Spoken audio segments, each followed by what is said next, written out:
This is a serious message to everybody watching my update right now. Peace and love. Peace and love. I want to tell you, please, after the 20th of October, do not send fan mail to any address that you have. Nothing will be signed after the 20th of October. And if that has a date on the envelope, it's going to be tossed. I'm warning you with peace and love. Peace and love. I have too much to do, so no more fan mail. Thank you. Thank you. No objects to be signed, nothing. Anyway, peace and love. Peace and love. Peace and love. Welcome to Marvel Movie Talk. As always, I am Christian Bladt. So excited that today was October the 20th, that when you have your own show, you can be like, oh, yeah, everybody's just going to have to humor me. As always, I am Christian Bladt, also not signing autographs after today. Myself, Michael Shirley. Today's the last day you're signing autographs. That's my understanding. Yeah. So we appreciate you being here. And of course, Mr. Minutes to his Miss Minutes. And we'll talk a little bit about what I have here. Our pal, Eric Connor. Have you ever been asked to sign an autograph, Eric? I've asked to be signed things that were handed to me by a police officer. Does that count? It's basically the same thing. David Brody, I don't want you to ever stop signing autographs, but we appreciate you being back here with us. I signed a breast once after an event. Thank you again for doing that for me, David. It was my pleasure. I don't judge. And if you see Nate Miller, just ask for a selfie. Don't ask him to sign anything. What's the point? You know, I mean, My parents probably have the only autographs from me. The only autographs from you. Your audio is a little low. I will mention, Nate. So, but we appreciate everybody being here. We appreciate everyone in the live chat, and we appreciate everyone who humored my antics at the end. Now, there's of course something to keep in mind that's very important. That Radish Diff in the chat wants to make sure that we get done in an hour so that he can catch up on Point Dabble Point, which is part of a whole other universe that I also dabble in. But we're good for now, so we will do our best to accommodate the Radish Diff in the chat. So I want to talk about this episode, of course, and we'll reset sort of our game that Mr. Brody came up with for last week, but I have to initially give credit to my pal, Count Eric Connor, who, prior to today's show, about a little bit less than an hour ago, he rolled by my palatial estates, and he came bearing gifts. Now, what inspired you to be so generous, Mr. Connor? Well, on previous episodes, I did say a certain item was going to become my white whale. Yeah. To my, of course, Ahab and or Ishmael. Well, it's been a while since I've read Moby Dick. Regardless, that was, of course, the Loki sauce. And the amazing thing of eBay is you can find all the Loki sauce you need. And I'm not a selfish man. Nate, No. I'm happy to give you some. Mr. Brody, I think you're on the other coast. Yeah. But there is a Besides, thing called I the know mail. it's from 1983, so I'm not going near it. Well, that's true. No, I'm right. It's been sitting at the McDonald's that Sylvie works in. You're 100% right. It's from a Loki that was going to be on the Incredible Hulk TV show that they opted not to use. So all the tie-ins got put in this deep storage. But I'm very excited, and Christian also, and because this was an episode without McDonald's, what better timing to then do Loki sauce challenge? Well, I mean, you had seen the episode, so you knew McDonald's wasn't in it. I'd already ordered it, though. Not for the Loki sauce. I mean, you did more than just provide Loki sauce, but I appreciate the commitment to the bit. I appreciate you basically acting as DoorDash for this morning prior to the show. I mean, you know what I have? I have no notes. I have no complaints, no anything. At no time are you going to hear me say anything negative. And in fact, I do even have the proof that this was less than an hour ago, that Eric and I were in the same place. And you can see some of the things that Eric provided me with. And we're going to try a little test and see how we do with, yes, Loki sauce, while we are on the air. And it's been a minute since I've had chicken McNuggets, but A miss minute. trying. Yeah, it's been a miss minute. Thank you. And I was just like, oh, okay, great. This is an apple pie. What is this actually, Eric? That is actually a pumpkin and cream pie. So Most wonderful It time should of have the been year. key lime pie. well, if only they had that. I as much as I love key lime pie, a McDonald's key lime pie might be my last day on this planet. Okay, but you're do you eating think- something called Loki's sauce. That doesn't. Yes, he's Don't make eating me Loki's too much sauce about what after I'm giving putting me in a my body. cream pie. I feel like this is a very suggestive conversation that maybe the You're audience embarrassing, wasn't Michael. expecting. Cut it out, everyone. Yeah, that's true. Michael has very sensitive ears. In any case, so I'll let everybody know. Now, Eric, have you tried the Loki sauce? Because I No, I intentionally haven't. waited. I thought we Okay. would do it together. We would do it together. So Let's actually weird. start talking about Not the at all. show. Not at We'll all. talk about the show Michael, first. enjoy it. Enjoy every moment of this. Now, Mr. Brody, as our distinguished guest and the one who came up with a great bit for all of us for this week, do you want to remind our audience what we're trying to learn about our pal Michael Shirley this week? Yes, well, Michael is not a fan of the Loki series. Fair. And we came to Yeah. an agreement last week that he liked that it ended. Yep. And he was able to find one thing he liked, which I don't recall what it was. Mikey, do you remember what the one thing it was Do you you liked? remember what it was last week, Michael, or did you put that out of your brain? It was nothing, I thought. No, I think it was the So key that lime was pie, why I wasn't was- it? I don't I know. believe it was the pie. Yeah. It was something innocuous that wasn't plot Yeah. related. And Even so I if thought it would wasn't be- the pie, it was something on that level. Right. Yeah. So I thought it would be fun to try to figure out, and we challenged Michael to come up with one thing he liked for us to guess what the one thing was he would like from the episode and see if any of us came close. Yeah. So we're playing what did Mikey like? And I hope let's just find out first before we actually play the game. Michael, is the answer nothing, or did you find something you're like, okay, Yeah. there is one thing? Because if the answer is nothing, it takes a little of the fun out of it. There was a moment I Okay. kind of was like, Okay. Okay. Oh, he hung. Okay. Yeah. Wait, did you have a So- recording of that moment, Michael? no. No reaction video. Yeah, Whoa. I love when people film reaction videos. Michael's would be, what is it, like 52 minutes of him watching this, and just like at some point he goes, huh, and the rest of it is just him staring straight ahead with his eyes glazed over. Maybe we should rename the game. What did Michael? Yeah, well, things that make you go, I mean, I think that bit might have been done, but that's all right. Yeah. I'm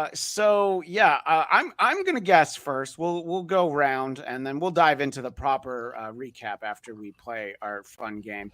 I want to say it's when and we'll all guess and we'll let Michael decide if any of us were right.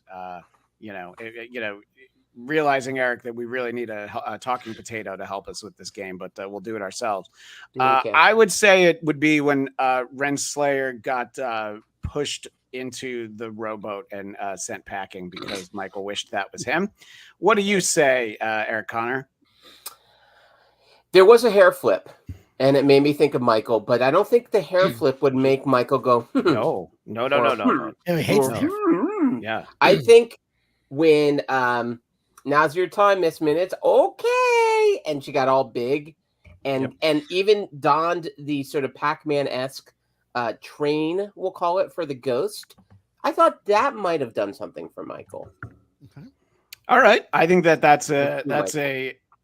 is a fun moment. I don't know that it spoke to Mr. Shirley, but David, what do you think it might be? Well, initially I thought it might be the weather vane, which was the first thing we see in the episode, so he could get it out of the way. Like, the weather vane's fine and be done. It's actually really smart. Keep that in mind for Right. future episodes, Michael. Then I thought when Miss Minutes became a snappy bitch and became the mannequin, I thought he would Okay. like her, her oomph, right? Yeah. Her Snappy bitch. So Snappy we've got 2 instances of Miss Minutes showing. but I some settled. sass. Oh, okay, I you settled. Sorry. I settled on Michael would like the part where Loki said the popcorn tasted like ass. Yeah, that's a great point. Ah, Yeah, it's So that's what I'm going with. by the way, Loki would know. Loki would absolutely know what ass. And you guys are going to know shortly as you eat Loki's sauce. So I can't. I should really look at how they made this now that they're making. no. Let the mystery be, friend. Nate, are you able to distill any of the happenings from Loki episode 3 and figure, okay, this must be what Michael enjoyed? I think I was gonna go with the Miss Minutes getting all horned up over Victor Timely. I figured that would probably be. That was just such a stark left turn that I was like, this has to at least even Michael has to be caught off guard and go, what? Yeah, that was sick. She's a sick bitch. Oh! Don't give anything away yet. Okay. All right. So we have our votes. We cast a public ballot. And this is easier to do than nominate a Speaker of the House. So, Michael Shirley, what was the moment that made you go, eh? Nate was kind of close. Okay. That made me go, ugh. That was like what I like hated the most, which is That's not the kind of game. close to what I like. Sure, that is not the game. Yeah. You're right. Yeah. My favorite part was when she told Miss Minutes to blend in, and so she grayscales herself. Damn it! That was actually a great idea. And I laughed out loud at that. Yeah, I agree. I did with Loki in my mouth. Wait, what do you got there on your phone? Can you read that at all? Not really. No. No. The light's messing everything up, Brody. The top line says, when Miss Minutes turned to black and white. And I didn't go with it. You didn't go with it. Oh, you were this close. I was close. But he likes you know how it works. A potato wins again.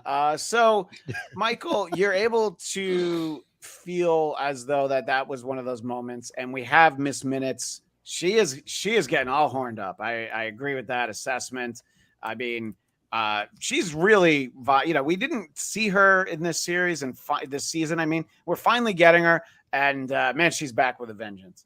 Are you able to appreciate Miss Minutes in this episode? We're going to start with Miss Minutes, Michael, and then everybody else can weigh in. I hate her. Like, hate her. Yeah. She's really annoying. I kind of like felt that like slow romance, the slow burn of it, but I never, ever thought it was going to go that far. No. I mean, she's a talking cartoon clock. And I mean, definitely she's definitely like TVA blocking Renslayer. They had like a thing going, I mean, clock blocking, you might say. Thank you. She's definitely clock blocking. Thank you. That's why David Brody's here. That's why we brought a professional in. So yeah. All right. I found this to be an interesting turn for the character of Miss Minutes, who remember when the first season started, except for Michael, we were supposed to like her and people were kind of fascinated by her. Her accent, she reminds me of Towley. Like, I just can't. Hey, you want to go get high? Yeah. Towley, you're the worst character ever. I know. Yeah, I love Towley, and don't think I'm not going to bring up an image of Towley while I let Eric. Have you wiped the Loki out of your mouth, or should I go on to Brody? I don't know if I ever could. I think it's the half-life of a Loki sauce is a good 27 years. So. Yeah, because I'm not going to eat all these, and we'll open it in Loki. Are these from 10. season 1? No. I don't think. I don't know. You know what? That's a great question. Is this from Loki's first Marvel appearance in 1963? Hold on a second. These are questions I probably should have asked. Yeah, you did. Yeah, you definitely should have asked. All right, so let's talk about Miss Minutes. We'll sort of go through some of the more interesting character stuff that happened in this episode. I found this episode to be good. I thought it had a lot of stuff that happened in it. Go ahead, Mr. Conner. Weirdly enough, I was not necessarily bothered by Minutes all of a sudden getting a little flirty, because we've had this before, like AI falling in love with someone, robots falling in love. Like there is a weird sort of history of this within sci-fi. It's just, of course, because Miss Minutes looks like this, that's a little strange. Although I did like when she went from black and white back to color in a flirtatious way. I'm like, that is truly weird. And I think this is the thing about the show that I just enjoy week in, week out, is it's not afraid to just go really weird in a way that I don't know if I can't really think of a comic book moment that would have been like Miss Minutes flirting. But that's what I enjoyed so much about it too, was like, well, that's a strange choice, but I'm kind of with it. I don't think they're going to get much mileage out of it. At least I hope they don't, because I think it was like a throwaway beat, but I'm a little concerned that maybe this does become almost like Miss Minutes' weird, obsession with Kang that turns into all sorts of chaos. But I think as long as they don't go too far with it, I didn't bump on the moment, and I thought it was just so unexpected. So much of a case of writers being not only like 20 steps ahead of us, but 20 steps ahead and to the left and to the right and all over the place, which is probably the strength. And then maybe when we get into it, the weakness of the storytelling too. Yeah, I definitely find it to be weird, and if it is like a blip in the storytelling, I think that might make it more fun. And then we move on in episode 4, and we never speak of it again. Your thoughts, Mr. Brody? Well, I mean, her being horny, I'm not attracted to her, but she does have a nice face. So. That's true. And yes, she's no Tally. Her body's not much to talk about. No, you know what? I thought the problem with that scene is that you're blaming Kang, who isn't Kang yet, for the mistakes he hasn't made yet. And I thought if she's an entity as smart as she claims to be, I would have done it. I mean, I know they did it for the plot and for us, the viewer, but in reality, what she should have done was said, "I'm so sad you died right before you were going to give me a body, because you wanted to be lovers, but I couldn't, and you died right before you had found a way to make me a body. This way, he spends the rest of his life trying to get her a body." It's like, like substitute teacher. You tell the substitute teacher, "Oh yeah, we weren't getting homework today. This was a play day." "Oh, it was? Okay, go play." And instead, she blames him for something he's not responsible for. Yeah. And it was weird in the context of it didn't make sense, although it made sense for the plot turn that, but that otherwise I thought it didn't make sense. Yeah, I definitely want to talk about Victor Timely. Sort of, it poses some very interesting questions about Kang, He Who Remains, and the whole legion of them. But let's stay on Miss Minutes for a minute.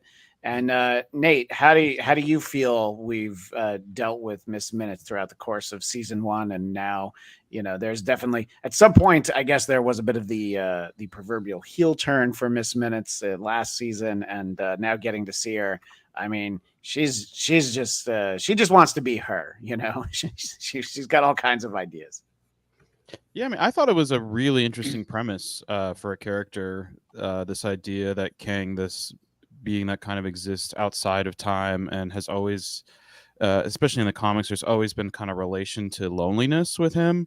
And so to me, it makes a lot of sense for him to create this AI for him to play chess with and, conversate with. And over the course of, who knows how many years and the time it takes Kang to enact all of his plans, she develops into like a sentient being, essentially. And I think especially knowing, at least given what she said, knowing that she really only had a connection with him and developed a connection with him, it kind of makes sense that like she would be infatuated with him, especially when you add the separation of her not having a physical body and him having one.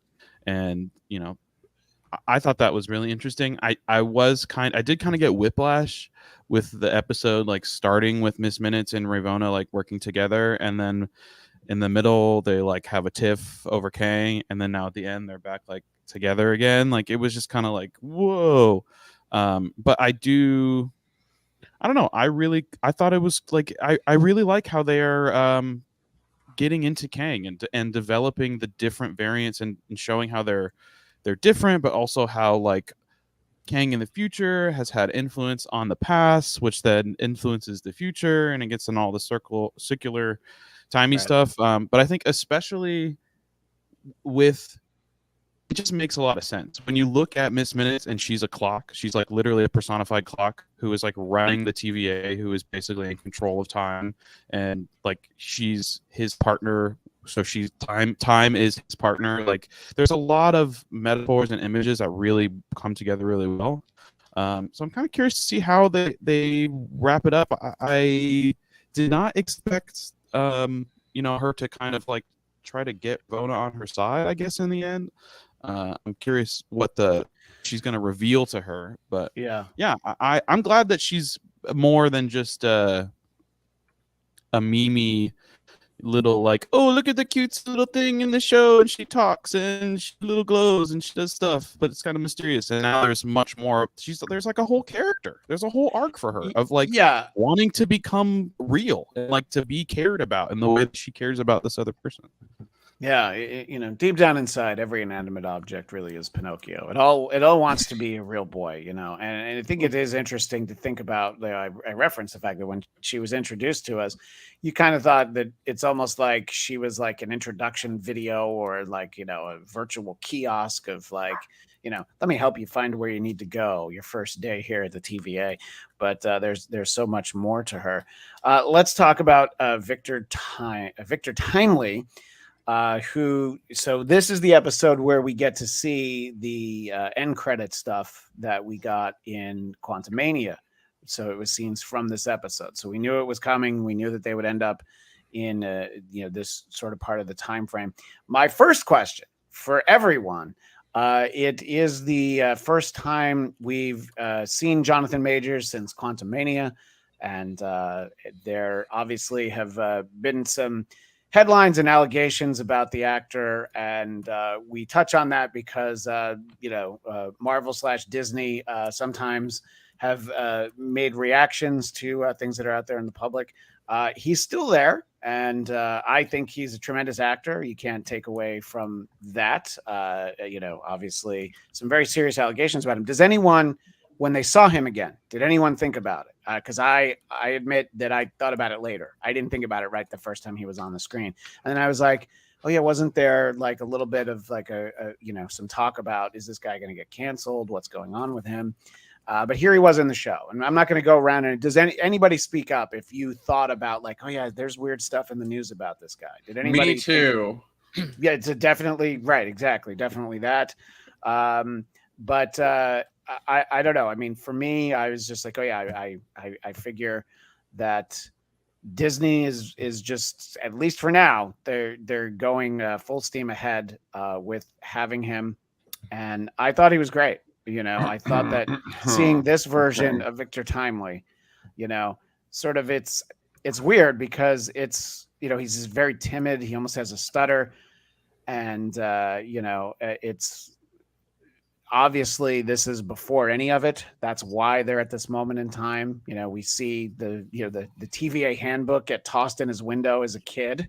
So there's already, something going on. But from when we saw the end credits in Quantumania, I also wasn't sure, like, okay, is this a variant of this character where he's putting on a show back in the 1900s, but he's actually fully aware of being Kang and like what's to come, and maybe he's just visiting an earlier time. But I think we're really getting him at the beginning of his timeline. I think that they went out of their way to show us that. Obviously, there could be a reveal otherwise. Do you? And so I want to ask everybody. We'll talk about Victor Timely in general, but that's the starting point. Do you think, Michael, this really is him? Before he's done any Kangin, before he's done any immortising, before he's done any Ramatutting, before he's done any of that stuff, Michael? No, I think it's just a variant of him. Yeah. I'm really hoping to see like Monique come in and be his like female variant. I would have no complaints about that, Like Sylvie. We get like Monique instead. I'd love to see Monique in the show. Yeah. So I was not expecting that shout out, but I appreciate it. Weirdly, I was. Yeah. That's actually on your bingo card. So the worst part is I really could see it too with like the makeup and like her just like going off, like doing the bad guy thing. Like that could actually really work. Yeah, but the networks will probably cast Queen Latifah. You know how it works. Wow. I mean, she's the equalizer. She's busy. She's busy. But she gets a lot of roles. I'd like to see Monique. I understand that. All right. The letter campaign starts here. Yeah. Sorry, what were you saying, Eric? No, I was just saying. I think we do a letter writing campaign now. The way they got Weezer to do Africa by Toto. I think we make this happen. Oh, you were responsible for that. No, it was you Christian. blessed the reins. You mean their note for note recreation that sounds exactly like the original song? Their karaoke album, yeah. Yeah, right, exactly. Well, I was going to share a picture of Monique, and then a pop-up ad got in the way. So I tried. Let's put it this way: I tried. Okay, that's really all I'm going to say. Swing and a miss. Yeah, it's. I don't even know what these ads are. But yeah, so that's an interesting point. I mean, look, this idea that we'll talk about Victor Timely in general, but this idea that Sylvie kind of pops back in to kill him because she wants to kill all of them, and nobody wants to hurt Monique. There she is. And I'll leave her up for a while so people will be like, wait, why is she up there? Wait a minute, she should be a Kang. But in any case, it definitely brings to a more philosophical question than maybe we usually get to on the show, because it becomes the time travel question of, do you go back in time and kill baby Hitler? Because what's going to happen in the future. So the potential of what this guy is. And I was surprised that Sylvie was able to be talked out of he is a variant. He is a version of Kang. It's like they all become Kang eventually. And then, so I'm very surprised actually that, and honestly, I feel like it was a little inconsistent with the way we've been given the character. I think McDonald's has made her soft. Go ahead. I'll let you jump in, David. Don't forget, Christian, she's a variant who was punished her whole life for being a variant. And there was a flashback to her as a kid, which is the girl from The Walking Dead, who plays Judith. I think she related to him saying, I'm a variant who can make my own choices and decisions, and my life is not pre-planned. And last week, Sylvie said the future, it hasn't been written anymore. She made it a point to say, I changed the future by killing he who remains. Now, not everything is written. And I think to stay consistent, she realizes it's not guaranteed he's going to be Kang the Conqueror, or for that matter, he who remains, that he may not grow up to destroy timelines, because at this point, he may not be Kang. When they went to 1838, whatever it was, the original one, it said Sacred Timeline. But when they went to Chicago in 1893, it said Branch Timeline. So we don't know if that's a branch off the original Kang. If Kang was from we don't know. So I think she thinks there's hope for this guy, and I may be killing an innocent man. Although I feel like she would have killed an innocent man just because it could have been Hitler. You might. So right, exactly. There's some justification for what she did, but it did throw me that she didn't kill her or Renslayer because of plot armor, I guess. Well, yeah, I guess it comes into that. Our pal Daniel Drew, sort of what David's talking about. When Renslayer got to 1968, it was the sacred timeline. 1868. It was a sacred timeline, but the moment she left the book, it became a branch timeline, because when Loki and Mobius arrived, it was labeled a branch in 1893. That is a kind of an interesting way to look at it. Eric, let me circle back to you, this idea of Victor Timely and sort of Sylvie being faced with this idea of I said I was going to kill all of them, and this is one of them, but then ultimately not doing that. This version of of Kang is fascinating, because you do spend the whole time is this a put on? Is he play acting this whole time? Half of me was waiting for him to sort of drop the stutter, because he's already been established in this role as a flim flam man, snake oil salesman basically. And so it would have been very much within that character to then drop this sort of shtick, and all of a sudden it turns out, oh no, he's Kaiser Sozang us. He's totally this badass. One maybe issue I had with the storytelling here, though, was that sorry, Christian, what was you saying something? Well, he said David said spoiler when you said Kaiser Soze. So people still haven't seen that movie yet. Yeah. If you haven't seen certain films from 30 years ago, my sympathy is a little thin. I'm sorry. You have kids in your house. You understand, Yeah, not right now. That's great point. Anyway, finish your thought. I'm sorry. They paid the ransom. So I think like this idea of like, I've got to kill them all. No, you don't. Yes, I do. No, you don't. One concern I'm having is I feel like we're starting to go around that same lap, which I know is the point, but I think dramatically at times it starts to deflate a little bit because we've seen this argument played out multiple times. Even the way Mobius was with Renslayer, I was a little confused because I don't know, they seemed very congenial considering like they were trying to kill each other not that long ago. And I know he name checks it, but it was a little strange. I was like, at one point I'm like, was Renslayer, is this a variant? It's like, no, that's actually Renslayer. But it seems like maybe the drama from like previous season didn't quite get represented enough when they when they were reunited.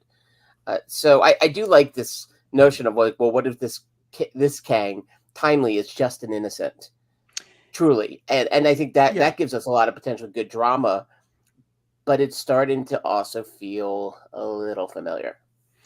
Right. No, and I mean, it asks a variation on the do you go back in time and kill baby Hitler? It's like, but this is, if it's a variant of baby Hitler in a timeline where he becomes a painter and Fidel Castro becomes a pitcher for the Yankees, and all these dreams that people have. That makes sense. Well, yeah. Well, I mean, that it would happen in the same timeline. It absolutely makes sense. No, that he played for the Yankees. Well, I'm sorry, I missed that one. But his brother would have been there too. In any case, I think that it does ask questions, and I guess it's a little deeper. And I guess there's more to Sylvie than I thought. I thought she was just there to, she jumped through that door ready to stab, and she was stabbing somebody. As we talk about all this, Nate, what are your thoughts sort of on, getting to see Victor Timely? He clearly, I mean, unless it's like a really big reveal in a future episode, it really seems like he's not Kang, and maybe he will never be Kang. Maybe he's going to be the good one out of all of them, and maybe not killing him is a good idea. I feel like it's going to be a mistake, but what do you think, Nate? I have a couple theories.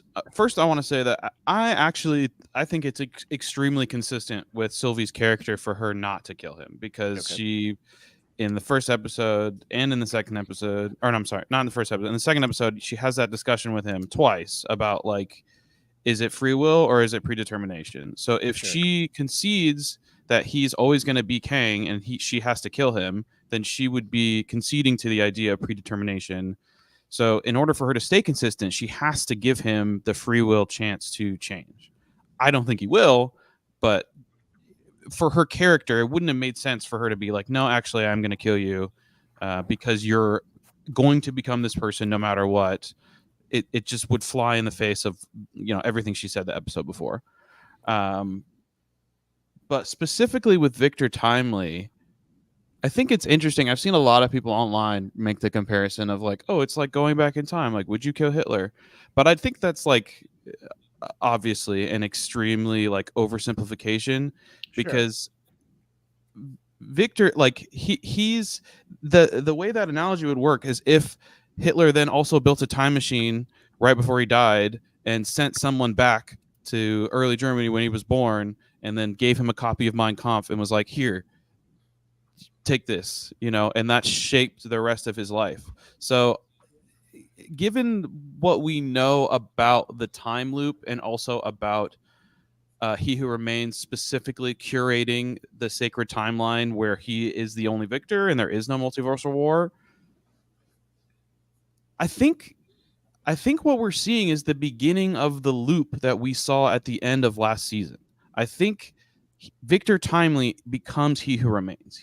I don't think he becomes the Conqueror or Immortus or any of the other Kangs, but I also think that He Who Remains exists because of He Who Remains. It's creating like this feedback loop. Like I think that's the question that this season is going to answer, is how we're going to get more to how the start of Kang, where he came from.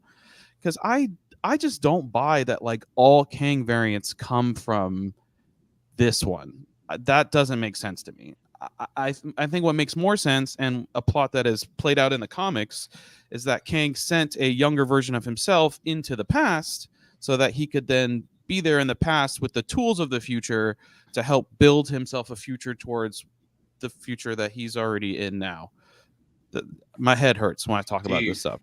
But agreed. It's definitely sort of like, I don't know, the Inception level. You keep going down so many layers, and when you peel each one back, you're like, yeah, well, at some point, is this a bad Kang?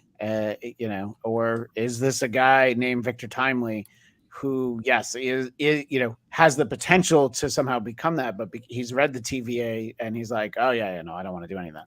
I guess we'll see as he goes in. And just to my earlier point, Cami Egan said, I was looking forward to seeing Jonathan Majors again, and he knocked it out of the park. His personal issues didn't come to mind while I was watching it, and that's really why I asked that question. I was wondering if anybody thought about it. And somebody in the chat, and I don't know if it was just a theory, but they felt like Victor Timely, and again, I don't know if we have a very active chat today, so I appreciate that. But somebody had said that he has sort of like I guess the hair was sort of like a Frederick Douglass sort of look at it. Oh yeah, absolutely. Yeah. So I think that's very clearly sort of the inspiration for that look.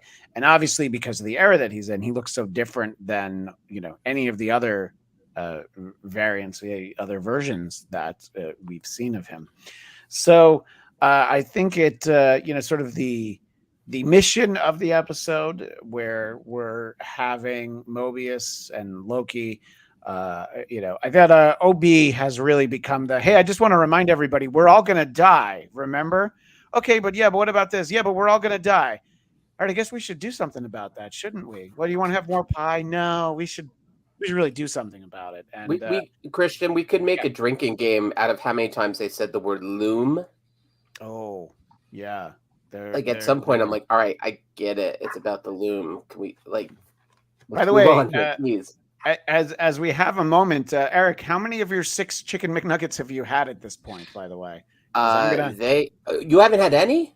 No, I've been talking. I've been listening. Okay, that says they're all gone. Sound. Yeah. The way you hated that sound of the sound of opening. I know. No, it's the color. What? It looks like sweet and sour sauce. It is. Yeah, it should be green. Like Loki. I agree. It should be green. That's Miss Minutes orange. I don't want to think about how cold those chicken nuggets are now.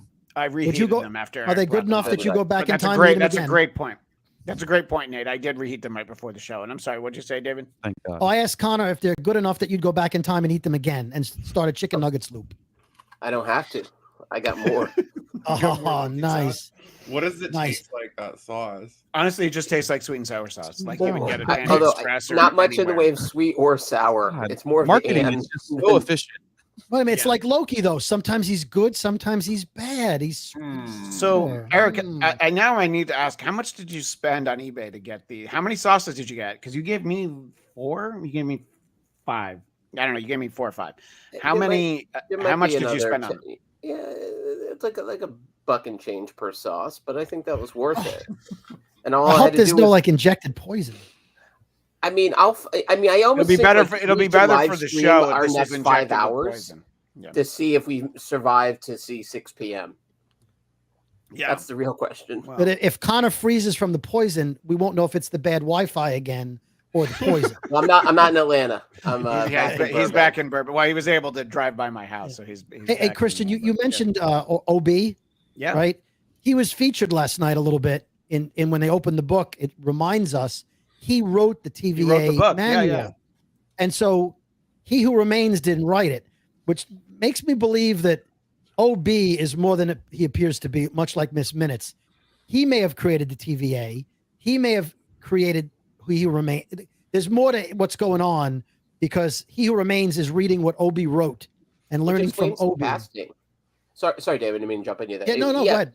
Yeah, but we were talking, I think last time, I don't know. I was sort of, I was like Loki in episode 1. I was in, I was out. But, I think the casting too, like getting a recent Oscar winner to play this role makes you think that, there's probably something interesting about him in those last few episodes. Because otherwise, it is a variation of what we've seen this actor play before. So I agree, David. It feels like there's something there that they're waiting to pop the cork on. His fun, silly, absent-minded, very affable. Like, I like everybody. I think that there could definitely be a big reveal. What if he created the loom problem and is telling people only he who remains can fix it because he wants him brought back there, and that's his scam. That's true. So what if there is no problem with that's what I'm saying. What if he's made this up, right? And he just wants Victor Timely brought to the TVA because that's what happened the last time, because he knows the loop.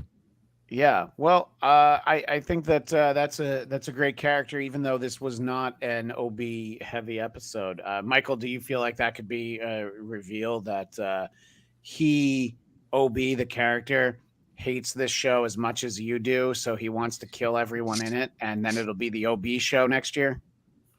Yeah, I mean, I think there's a good possibility we don't really understand him at all. I think it seems like everyone kind of depends on him, but he doesn't really have friends. It seems kind of like he's like a tool, not like a person, and that might get to someone who's constantly eating their tail. Yeah, I mean, I think that initially I thought he was going to be like Milton from Office Space with the red stapler. He's going to be like sort of that kind of a foil, but I think that I think he has it all figured out. He always knows who everybody is when they come in. He just sort of plays it off like, oh yeah, I forget, But I think that there's a lot to be said. What are your thoughts on that, Eric? Sort of OB, could there be a big reveal? And I said last week I would make this point. We're now halfway through the season. We've had 3 episodes. So what do you think we might get from OB in the second half, especially the fact that next episode can start with, well, you wanted He Who Remains, or a version of him, back here at the TVA, and now you're getting them. I think it's also, I just hope it goes there, because I love the actor, love the energy he brings. Those scenes are starting to get really redundant. So I'm just hoping there is something else to him. And Dave, I think your theory is very smart. Like, create a fake problem to bring in a solution, which is actually going to create the biggest problem of all. That makes sense. It actually tracks dramatically, like the choices made. Why he would have himself in a basement for, I don't know, millennia. That part would be, I'd be interested to see the explanation behind that. But beyond that, it does feel like the shtick's going to get very old soon if they don't change it up in some capacity. As funny as it is, as great as he is, it needs something in these back 3 episodes, or else, I think OB's gonna wear it as well quick. Well, our friend in the chat, Ivan Soto, seems insistent that OB isn't evil, and that could be a feeling. But what are your thoughts on all of this, Nate? I think that my response to Ivan is that we don't know that for sure, and that's kind of why we're asking the question. Is he or isn't he? What are your thoughts on OB, Nate? Yeah, I mean, last week I was talking about how I felt like he has to be more important than just like a shticky comedic relief. I remember that guy from the movie and Indiana Jones. Specifically, his name being Ouroboros has to have very significant impact. But right now, my tinfoil hat theory, especially after this last episode, is that Ouroboros, OB, is actually like an AI, like a sentient AI, like Miss Minutes, who received a body. And his whole purpose is to maintain the loop of He Who Remains. Of like that's why his name is Ouroboros. Is he's there handling technology, keeping the loom intact, so that the cycle keeps continuing to happen over and over and over again. Especially with, like, Miss Minutes did not say that you couldn't figure out how to make me a body. She just said you never would make me a body.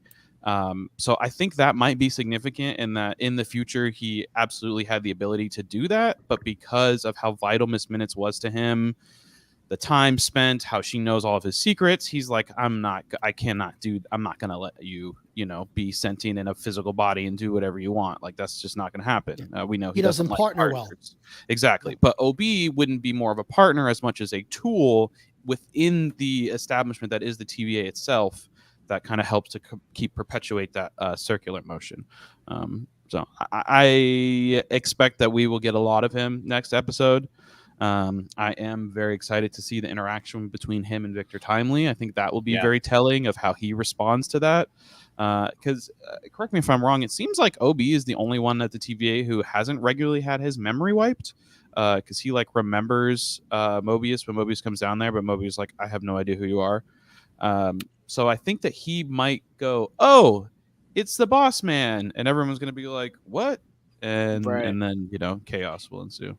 Yeah, I mean, that was the scene in the first episode of this season where Mobius is trying to kind of play it off like, oh yeah, I remember that what happened, and he clearly doesn't remember any of it. And so I think that early on in episode 4, we're going to get the feel for how well OB remembers him, and we'll also find out what Miss Minutes' secret is about Renslayer.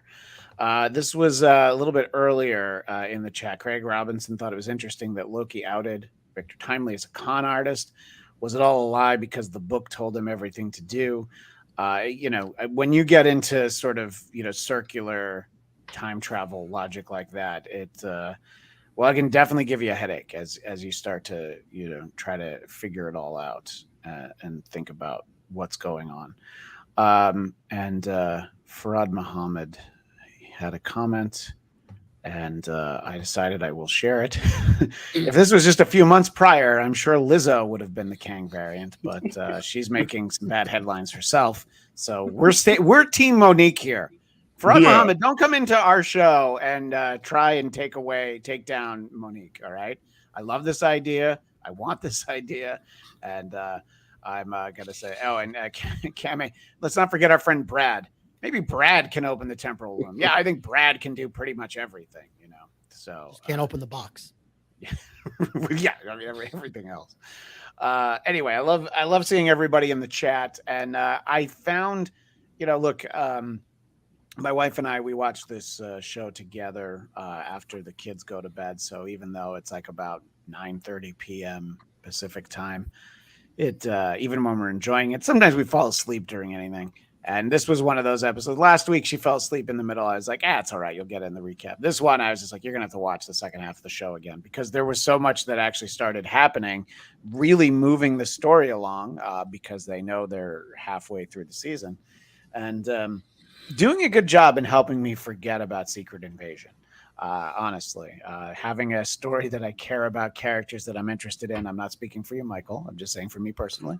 Characters that I care about, a story that I want to see where it's going. And this is very consequential because this, Kang is going to be a future threat. Nothing that we've gotten revealed on any of the Marvel Studios release schedule, but we know it's all coming. So I'm very interested in seeing and where it plays out. And I want each of you to kind of share your thoughts as to, where we might go next week and where that might bring us through the season. And any thoughts that you have. Michael, I feel like I'm going best for last, so I'm going to start with Nate and we'll go counterclockwise. So Nate's Nate, the worst for last? No, that's not okay. You know what, David, you're right. No. That's no. Eric should go first. It's a 3-way tie amongst the rest of you. And Michael is the best, and I don't get a vote. Ghost 8386, I love you. I'm so glad you're a fan of me. And even when you've gotten mad at some of my other co-hosts, Ghost 8386, I like you so much that I'm not even going to comment on your comment that's on the screen. I enjoyed Secret Invasion. We'll just move on from that. Ghost 8386, I'm always a fan. Also a fan of Nate Miller, who David pointed out that I set you up improperly. Also one of the best is Nate. Where do you think this is going to go? is there anything, sort of, you're talking about your tinfoil hat theory. Is there any like, oh, it'd be really cool if they did this, but it's never going to happen? Is there any thoughts you have like that, Nate?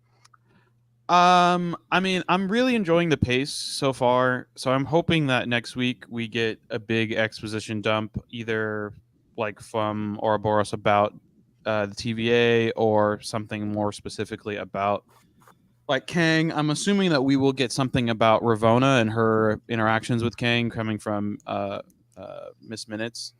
I really want more kind of understanding on the sacred timeline and them specifically pointing out to us that the sacred timeline before had Victor Timely in it, but it wasn't until he got the TVA book that it branched off to the branch timeline that they're on now.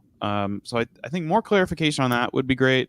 But I really want more exposition dump in this next episode so that the following 2 episodes after that can be more of like action and doing things. I want more Loki doing magic and stuff. No,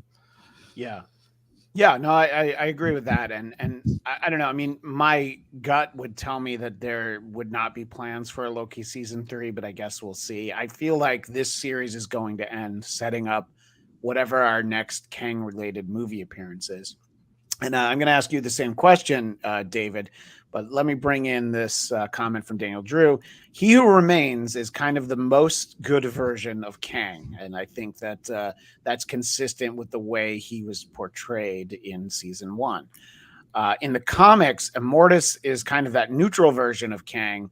And there may be other Kang. There are other Kangs. Somebody in the chat mentioned Iron Lad.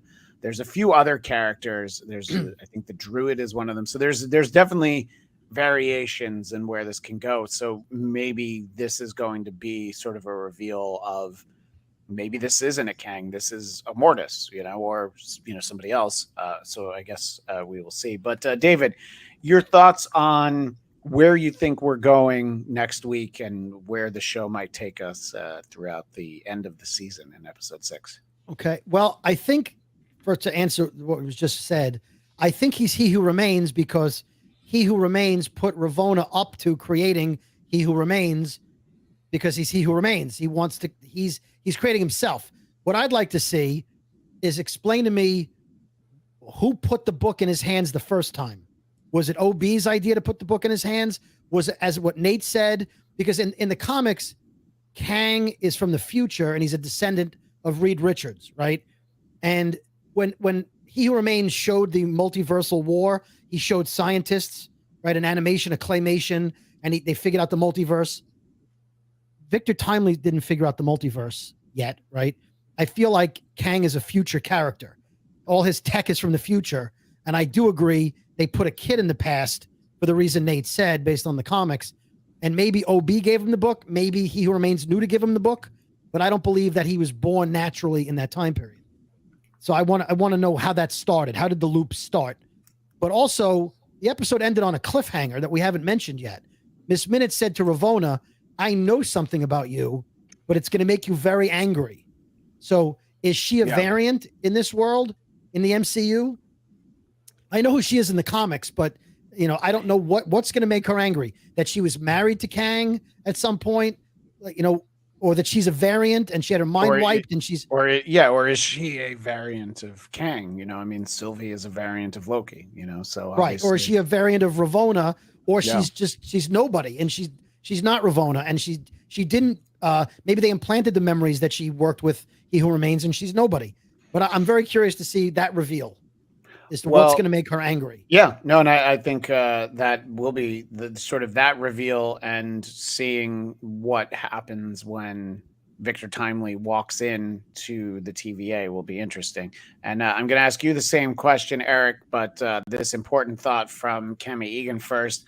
I thought Sylvie was in the episode just to be there, but what did her manager say when she left work early? I think that's a really important question. But question. Judging from the manager when we've seen him, I think she gets to take as many breaks. He's like 12. Yeah. She doesn't have to punch out her time card. Like, she's on the clock this whole time when she's deciding whether or not to kill Victor Timely. She can time travel, so she could just go right back to when she left. That's a what great I was point. thinking. Hey, Christian, Yeah. am I allowed to plug a different podcaster that had a theory on the McDonald's manager? You Or should I just tell you the theory? You could say no, because then Was it it'll a look like you're trying to pass it off. No, I wouldn't for say it is yourself. my theory. Was so it? Well, let's Ryan put it this Airy- way. Depending on what the answer is to this question, was it John Melendez? No. Then yes, you can say whatever you want. Okay. If I remember correctly, oh God, it was either New Rock Stars or Screen Crush. I apologize. But one of them had a theory, and they laid out a lot of evidence that the manager in the McDonald's is Mobius. That he's from the same part of the version of Mobius. younger version of him. like How that. whenever they're in the scene together, they're both on the left side of the screen. He turns his back when Mobius walks into McDonald's, that he doesn't see his face. Like they gave like 11 reasons why that's probably him as a kid. And I found that fascinating, and how he loves pie, how much he loved the food when he got to the McDonald's. And it made sense that kid. Wow. And so what he said was, because they did this in, was it Indiana Jones, when was it Joaquin Phoenix who played him as a kid? Or River Phoenix, one of the River Phoenixes. Phoenix, yeah. And he had to whip himself to put the scar on himself to match Harrison Ford's. Well, what's his name? Mobius's nose is broken. Sure is. And so if they show this kid breaking his nose at some point in the series, because he's been in a bunch of episodes for just a kid in the background, then you'll know it's Mobius as a kid. I love stuff like this, but a lot of times Why? it's like, an article like this will pop up, like, I don't know, on your like memories on social media a year from now, and you'll be like, oh yeah, that was fun, but boy, that didn't happen. Yeah. And by the way, I just want to make the point. I think everybody likes the pie from McDonald's. I mean, Most importantly, do they have a place to ride jet skis there? Yeah. Right, exactly. Eric, Connor, where do you think we're going next week and throughout the rest of the season? I think this idea that Timely is going to potentially, get turned into a Kang, He Who Remains, whatever it may be. The recent Flash movie, which I know Christian and I liked. I like it. Okay, so three of five. Something you liked? Yeah, I liked it. You would like that movie. I know, because everyone else hates it. I love it. I didn't hate it, but I don't want to veer off and talk Flash right now. But the point I was getting to is the idea of what turns Flash potentially into a reverse Flash, like how time takes like a idyllic character and is able to make them evil. And I think that kind of stuff could be really interesting, because there is a sense, unless again it's a put on, that Timely is kind of pure, even if he is a flim flam man, even if he's lying through his teeth about a lot of his inventions. The truth is, like, he has a vision for something greater. And watching that guy get corrupted by the forces around him, be it OB or Miss Minutes, whoever it is, I think that could be really interesting and dramatic. And as we know, Jonathan Majors as an actor can pull that off. When you watch him in this, sorry to circle back, but when you had asked before about how do you feel knowing, he's currently on trial, I think if he was a lesser actor, Disney would have already let him go. I think they have such high hopes on him and have seen how good he can be that they're like letting it ride. Because let's be honest, and it's an unfortunate truth, a lot of actors have immediately gotten canceled. Sometimes Howard. Well, sometimes when the truth hasn't necessarily come out yet. So, and this is not about being anti or pro or anything. It's just sometimes like actors have sort of gotten the brunt of, no burden of proof. They just immediately were let go. And so it is interesting seeing Disney's really trying to let the justice system do its thing. And I think it's just because they know they needed an actor like this to really kind of get Marvel back on track. And to circle back to Terrence Howard, obviously everyone was afraid that he understood math better than the rest of the world. I've heard that clip. Obviously, he is a singular intellect that the rest of us can't measure up to, and I think it had more to do with that. And I know how you feel about Don Cheadle, Michael. But Michael, Other than the fact that maybe you hope that each of the next 3 episodes is, under 12 minutes. 26. More hair flips. Where do you think it's going? I mean, look, this show is going to serve the bigger picture of the MCU. Right. It's going to set up some Kang stuff that's coming. So, where do you think is going to happen? And if you want to throw in, I hope Loki gets, sucked out into space through that airlock from the first episode, and then, it's really just other characters, and then they all die one by one. Any thoughts that you have, please share them. Yeah, with us, yeah. I think that Sylvie will be pruned from the timeline. I think we won't see her anymore after this show. You could definitely be right. Absolutely. That's a good point. I think that will maybe solidify Loki as like his belief system or whatever, choosing to be good or bad or whatever may happen. I assume he wouldn't go back to being a bad boy, but I don't know. You never know with this.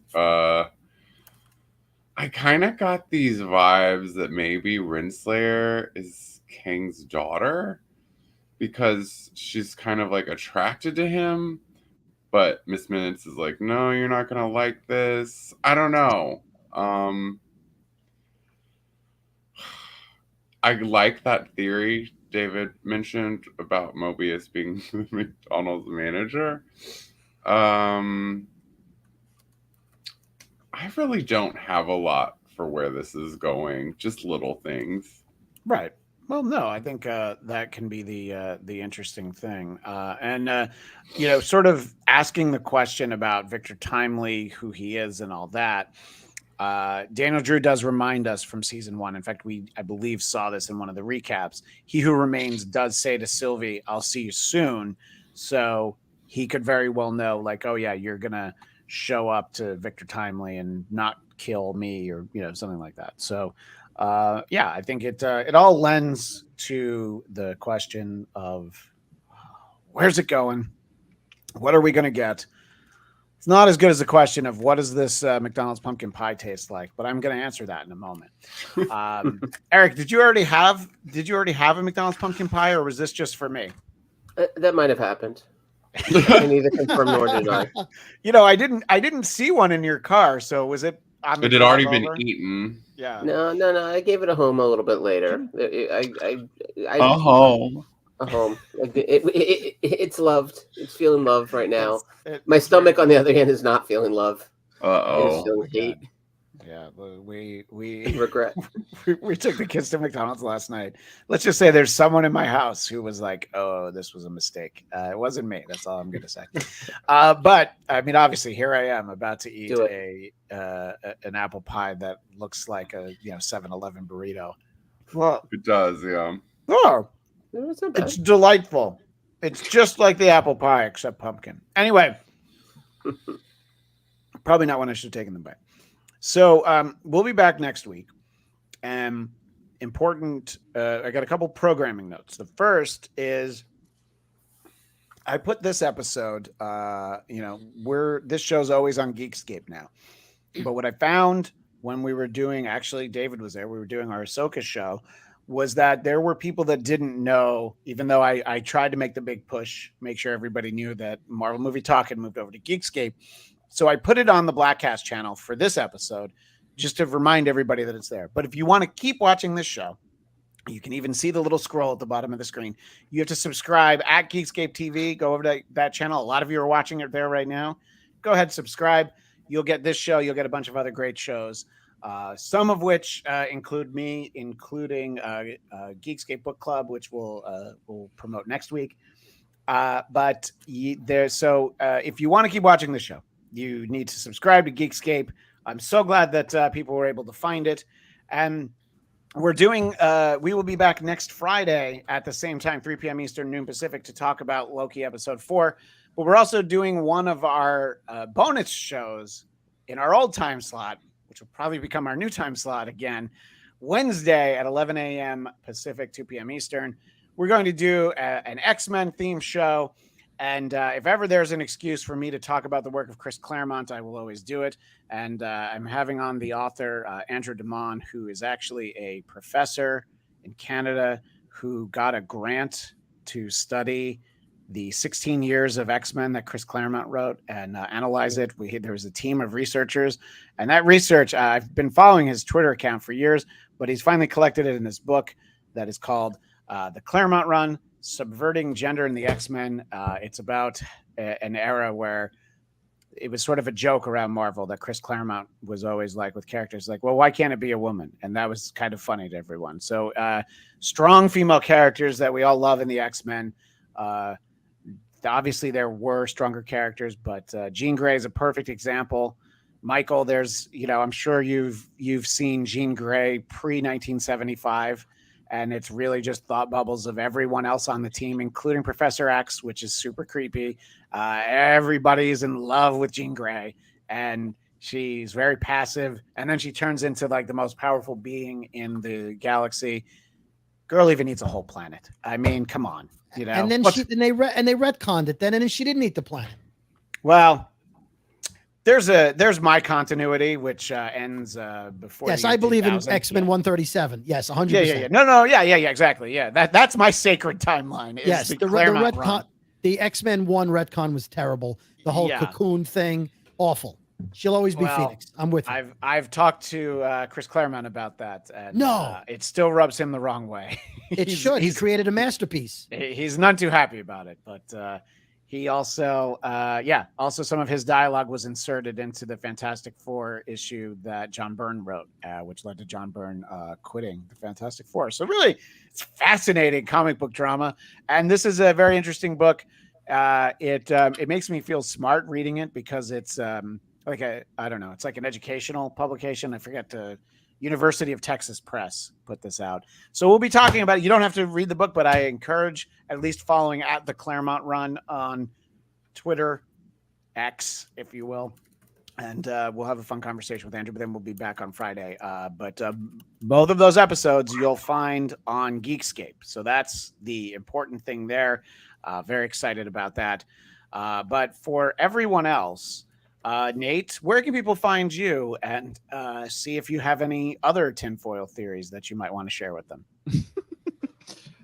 You can find me at Dog Like Nate on Twitter, Instagram, and most social medias. But do not come to me with any time travel questions because I've already filled my allotment of thinking about time travel for the next 3 months. No, but my point on time travel is always the lesson I think that we all learned in Endgame is that Back to the Future is bullshit. David Brody, where, as I always like to ask you, if somebody's like, boy, if only I could get some Brooklyn Boys take on what's going on in the world, if only there was a place I could hear that, where would they be able to find that, David? Oh, you would search The Brooklyn Boys on all platforms where you get your podcasts. Today's episode that we just released, I think it's 273. We debated the relative realness of haunted houses in Savannah, Georgia. My co-host believed the $100 he spent was well spent, and I quite the contrary, disagreed with him. So he spent $100 on what he believed was an actual haunted house. He spent $200 because he paid for his girlfriend as well. Yes. Yeah. All right. So I rip him the way a true Brooklyn boy would. And also you can find me in front of my television set this week trying to figure out what Michael Shirley will like Loki episode 4.